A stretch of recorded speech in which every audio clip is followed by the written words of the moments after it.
Oh, hey.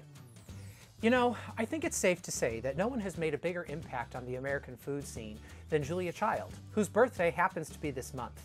Now, her meteoric-ish rise to fame all got started with this, her first book, Mastering the Art of French Cooking, which she wrote with her good friends, Simone Beck and Louisette Berthold. When we think about recipes that were made famous by Julia and by this book, we oftentimes think about savory recipes like bouffe bourguignon. But when I think of Julia and the impact that she made on my life and popular recipes from this book, I actually think about something a little bit more on the sweet side.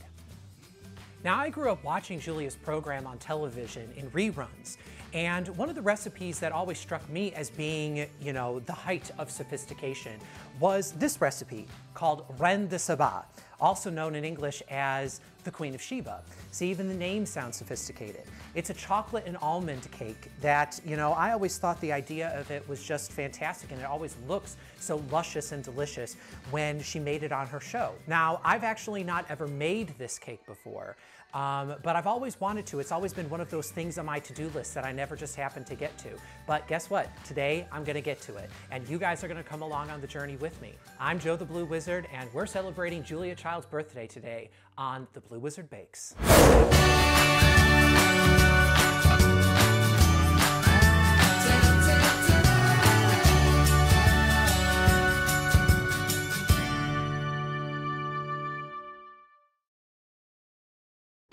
All right, so now that we're here in the kitchen, it's time for us to get started. As you can see, I've already assembled all of my ingredients and equipment here in my kitchen, because that's always a good tip whenever you're doing a recipe, especially for the first time, is to read through the recipe once and to make sure that you are having all of your ingredients and equipment all out together. This way you have everything you need, exactly where you need it, and exactly when you need it. So the first thing that Julia tells us to do is actually to preheat our oven to 350 degrees. All right, and the next thing that I'm going to do is I'm going to get a little pan of water started, as you can see here on my stove. All right, so I'm just gonna get that started because I know that I'm going to need it for something a little bit later, okay? So the next instruction that Julia gives us is to take and grease and flour an 8-inch cake pan, okay, which is what I have here. Normally I bake in a 9-inch cake pan, but you know, Julia says 8-inch, so I went out and bought an 8-inch cake pan. Only one cake pan for this, okay? That's all we need, so let's do that. All right, so the exact instructions are to butter and flour the pan, but I'm going to take a little modern fix here and use a cooking spray to grease my pan instead. I have found that this has made greasing and flouring pans a lot easier than having to spread butter, or what, like my mother used to use Crisco on her pans and stuff like that. It's a little less messy, I find. All right, and then we're gonna add a little bit of flour to the pan as well, and then sort of shake and spread that around to make sure that it all gets covered, both the bottom and the sides. And then I'll just take and dump out the excess, easy as pie. So the next thing that we have to do is get our chocolate ready, because this is actually a chocolate cake, chocolate and almond. All right, and so in this bowl, I have 4 ounces of semi-sweet chocolate. Now, the next thing that we have to add, according to Julia, is 2 tablespoons of coffee or rum. I don't really drink coffee, and so I don't have it in the house, but I actually do have a large bottle of rum. Now, people who know me very well in my personal life are probably wondering why it is that I have a large bottle of rum, because I actually don't drink at all. But you would be surprised to the number of baking recipes that require rum. And so I actually have a big bottle of it in my kitchen, because there's actually a lot of baking that calls for it. So let's throw that in, 2 tablespoons into our chocolate. So here we go. 1 and 2, or thereabouts. All right, so the next thing that we're gonna do is use that pan of water that I got going. So the chocolate needs to be melted, and the way that Julia says to melt the chocolate is to take our little bowl of chocolate with the rum inside of it and to place it over a pan of simmering water, okay? And then you turn off the heat, and then you cover it and just let it sit for a bit until the chocolate is melted. So the way that I'm going to cover it is I'm actually going to use just a piece of tin foil. Okay, so cover that up just like that. And then hopefully we will have some melted chocolate very soon. So the next step is to beat together our butter and sugar. So I'm using a 1/4 pound or 1 stick of butter that I actually took and softened overnight because I wanted to make sure it's super soft and easy to incorporate. And she says also then to add in 2/3 of a cup of sugar. So 1 and 2. Now she says that you can whip these together using an electric mixer, but I happen to know from reading the recipe that I'm gonna have to use the electric mixer a little bit later in the recipe. So I'm gonna actually use just a whisk here instead, just because I don't wanna have to wash my mixer in between the steps, okay? So this butter should be soft enough that I should be able to get it together with just a whisk.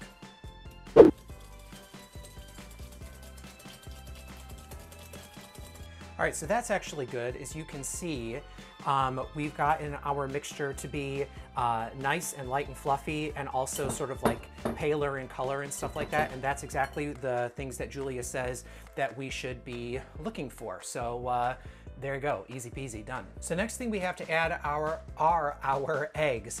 And these eggs actually have to be beaten up separately. So we're gonna add the yolks into our butter mixture, and then we're going to put the whites in a separate bowl because we're gonna beat them up separately.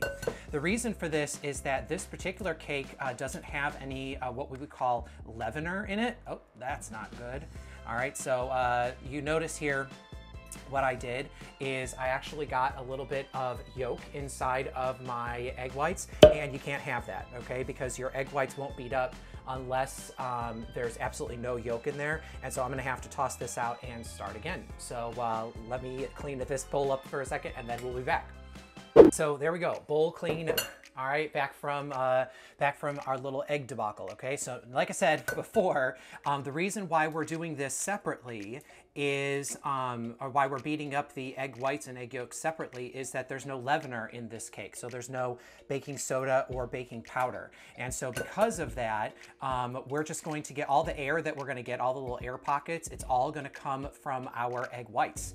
So we have to make sure that we get lots of air in there because we're not gonna get it anywhere else. Okay, doesn't matter so much if we get a little bit of white in with the yolk. Matters a big deal if we get the yolk in with the white. I'm gonna wash my hands real quick and then we'll whisk it up. All right, so let's take and whisk in our egg yolks into our butter mixture. All right, I'd say that that's all nicely mixed together. So our next instruction reads, to beat the egg whites and salt in a separate bowl until soft peaks are formed. Then sprinkle on the sugar and beat until stiff peaks are formed. It says also then directions are on page 159. So we know how to beat egg whites into stiff peaks because I showed you guys how to do that on my meringue episode. But if you didn't know how to do all of that stuff, Julia has instructions elsewhere in the book for you. So that's one of the great things about this book, Mastering the Art of French Cooking, is it did not assume that you knew anything. But it wouldn't interrupt a recipe and repeat itself 100 times. It would just say, hey, if you don't know how to do this, look at this other place in the book and you can learn how to do it, okay? So it's a really great book. But anyway, we need to get into whipping our egg whites, so let's do exactly what it said. Okay, so like Julia Child, I'm going to link my video for making meringue so that you can see how I whip up egg whites with sugar and everything like that to make a meringue, which is essentially what we're making here. And that was, of course, my intention from the start and has absolutely nothing to do with the fact that I lost the footage of me whipping up the egg whites. Okay? Okay. All right, so for the next step, Julia says that we're gonna need our melted chocolate. So let's take a look. And it looks like our chocolate is getting nice and melty there on the stove. So I'm gonna take that off. I'm just gonna use a small spatula to take and combine together the rum and chocolate here in this little bowl, just until it makes a nice smooth mixture. And you can smell the rum coming off of this, okay? And the smell of chocolate. The rum is there to enhance the chocolate. Looks a little thicker than I would anticipate, but I'm going to trust Julia, and we're going to move on. So the next thing that she says to do is to take the chocolate and to whisk it into our egg mixture. So let's do that. So here's the chocolate, which in my opinion looks like it's seized up, but like I said, we're trusting Julia with this one. Okay, and let's start to whisk it in. Well, it looks like it's working out. Oh, I got a message.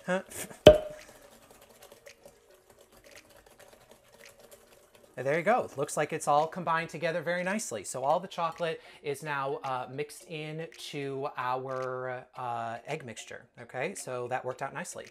So the next step that we have to do is to add in our almond, whatever almond flavoring that we're using for this particular cake, because it is a chocolate almond cake. And one of the things that we add is what she calls pulverized almonds, but what I call almond flour. I'm assuming those things are the same. So I'm going to add in 1/3 cup of our pulverized almonds, or like I said, almond flour is what I call it in the grocery store. All right, and then she also says to add in 1/4 teaspoon of almond extract. Now, you guys know I normally don't measure out extracts and things like that, but I will in this case, because every time that I try a new recipe for the first time, I always make sure to do it exactly as the recipe says before I start improvising, okay? So we're gonna add in, like I said, 1/4 teaspoon of almond extract. Almond extract can be pretty strong, so you don't wanna go really much more than that. And it says use a spatula, so she's very specific even on the equipment that you use to mix in both of those ingredients. So let's take and do that. All right, so the next thing that she says to do is to start adding in the egg whites. And she says very specifically to take 1/4 of the egg white mixture and to mix that in vigorously, because you're supposed to just like lighten the mixture up. This is actually a very common technique in baking, is that even though we want to keep the air in our egg whites, to take a little bit of the egg white to mix into the whole mixture, just to make it a little bit easier to mix the rest of the egg whites in, so without worrying too much about breaking down the air in the first stage. And then we'll worry about that when we add the rest of the egg whites. So there you go, mixed in. Now the next thing she says to do is to fold in 1/3 of the remaining egg whites. So I'm taking out 1/3 of what's left over in our bowl, and I'm going to fold. Now the way that you fold is you take and put it down the center, and then you fold over the top, and then down the center, fold over the top. Again, the idea for this is that we don't want to lose any of the air that we put into those egg whites, okay? Because like I said, there's no leavener in this. There's nothing else gonna make the cake puff up other than this air that we're adding in, all right? And you wanna try and do that very delicately, because you don't wanna lose that air. It's all about the air. And you wanna do that until you don't see any white bits anymore. All right, I'd say that that's sufficient. So the next thing we have to do is add in 1/3 of our flour. And Julia recommends that you use 1/2 cup of this stuff. This is cake flour, which is made by the same company that I have been using forever. And I think it's the only company, at least that I've seen, that makes cake flour. And I don't think that they've like ever changed the way that their box looks is from the entire time that I have lived. All right, so you should be really easy to find it in the grocery store in the baking aisle. We're using 1/2 cup of this. All right, she says to sprinkle in 1/3 of the cake flour. All right, so I'd say that's about 1/3. And then we need to fold that in as well. From here on out, we're folding the whole way. All right, so the next part of the recipe is basically just to do the same thing we just did 2 more times with the remaining 2/3 of the flour and 2/3 of the egg whites, okay? So I'm not gonna show you that because you've already seen me do that. So I'll see you back here after that's done. I am just finishing folding in the last of our cake flour into our batter. Almost done with that. And then once we're done with that, we just need to plop this stuff into our cake pan. Now, normally I take and I line the bottom of a cake pan with parchment paper just to ensure that it's not going to stick. But Julia doesn't say to do that, so I'm not going to do it, and I'm just going to trust that this cake is going to come out of the pan. I have faith in you, Julia child. You better not let me down. All right, so dumping the cake batter into the pan, or as she says, turn the cake batter into the pan. I've never heard it put quite that way before, except by Julia Child. All right, and so I'm gonna dump that in, and then she says to push it gently push it to the sides of the pan to make sure that it fills out the whole thing. So here we go. Gently pushing to the sides of the pan. And I'm even gonna sort of scrape a little bit off there just to make sure we get all of it. All right. Then she says to plop the cake into the middle of our oven to bake for about 25 minutes. Oh, it feels surprisingly thick. All right, I wasn't expecting it to feel that dense. All right, so I've plopped it into our oven. Hello. And then we're going to let that bake, like I said, for about 25 minutes. And I'll be back when it's done. All right, so it's been about 25 minutes, and the way that you're supposed to be able to tell whether the cake is done or not is that you're supposed to not put your toothpick in the center, but put it about 2 inches in to test to see whether the toothpick comes out clean, which this one did. Okay, so that's great. And so you're not supposed to put it completely in the center because apparently this cake is not supposed to be completely baked when it comes out. So it's gonna bake a little bit more while it sits in the pan. So we're done. Julia says to let the cake cool in the pan for about 10 minutes. Then we're gonna take and run our knife around the edge of the pan just to make sure that it's completely loose. And then turn the cake out onto a cooling rack. And oh my gosh, it actually came out. I'm so happy about that.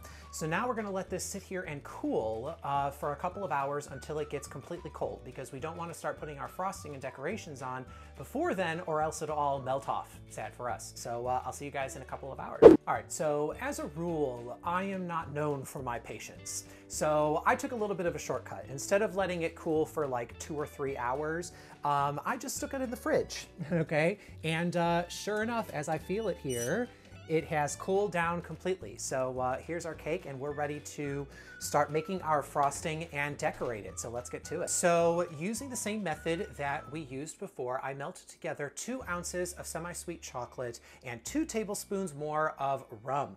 And so I'm just going to whisk that together. And then what we need to do is slowly, 1 tablespoon at a time, we need to whisk in our butter to make more of an icing. So we're gonna add in total about 6 tablespoons. She says anywhere between 5 and 6 tablespoons. I figure why not go the whole hog and do the whole 6 tablespoons. So you just sort of have to slowly whisk that in until the butter completely melts in with the rest of the mixture. And then every time that you see it melts in, then add another tablespoon. So I'm gonna keep doing that until we get to all 6 tablespoons of butter. I've whisked in the last of the butter. And I know it doesn't look like frosting right now. It looks like just like a liquid chocolate puddle, all right? But apparently it will start to look like frosting once we start whisking it on ice, okay? Because now we're gonna start to cool it down.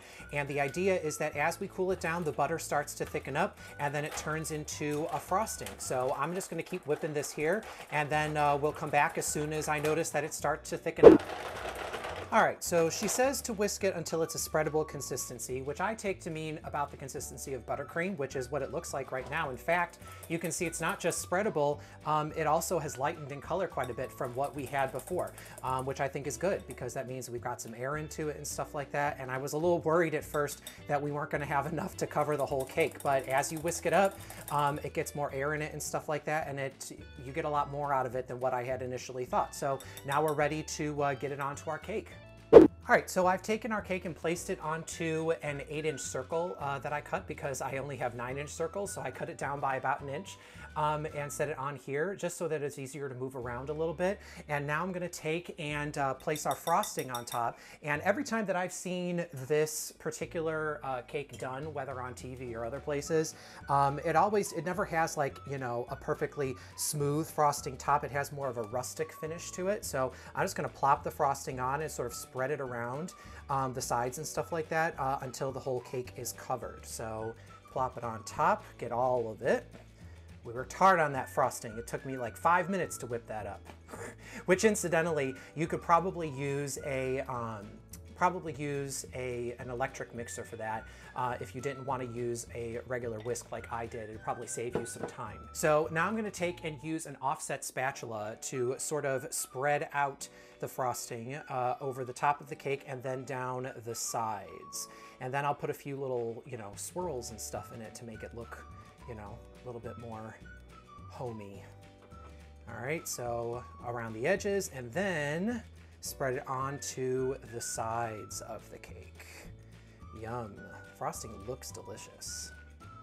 It's interesting because there's no extra sugar in it, so I wonder how it's going to taste. All right, so I've covered the top and the sides of the cake completely now, and I'm not going to worry too much about doing anything with the sides because we're going to do something else with that in a second.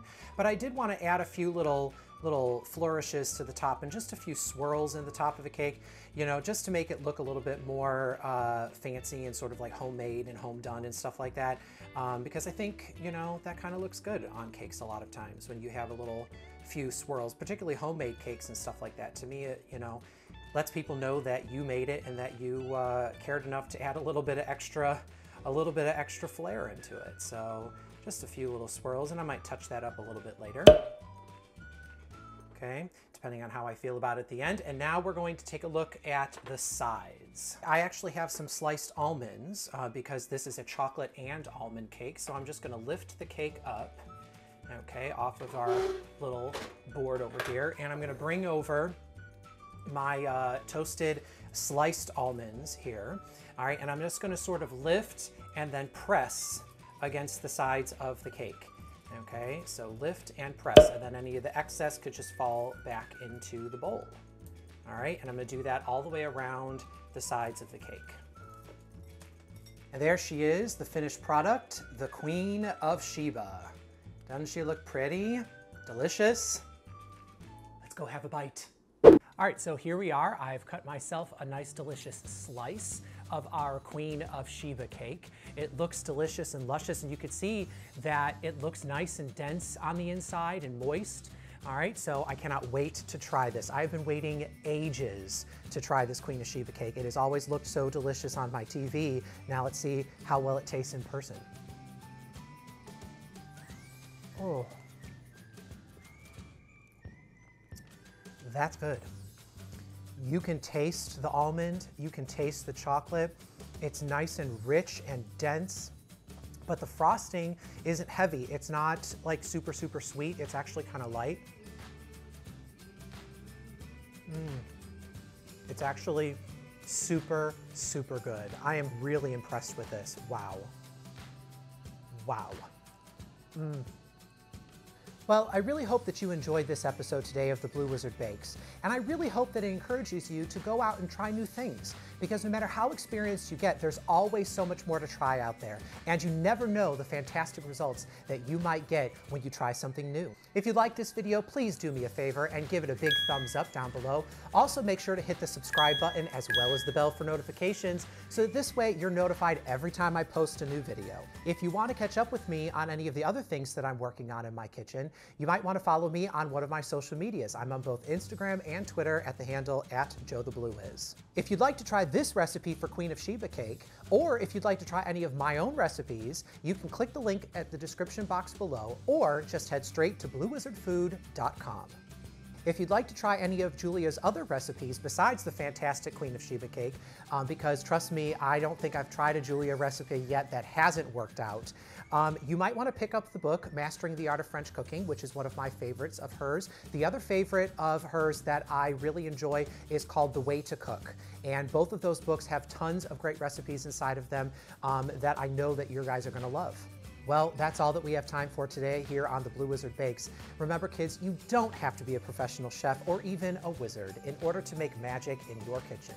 I'm gonna go finish this. Bye now.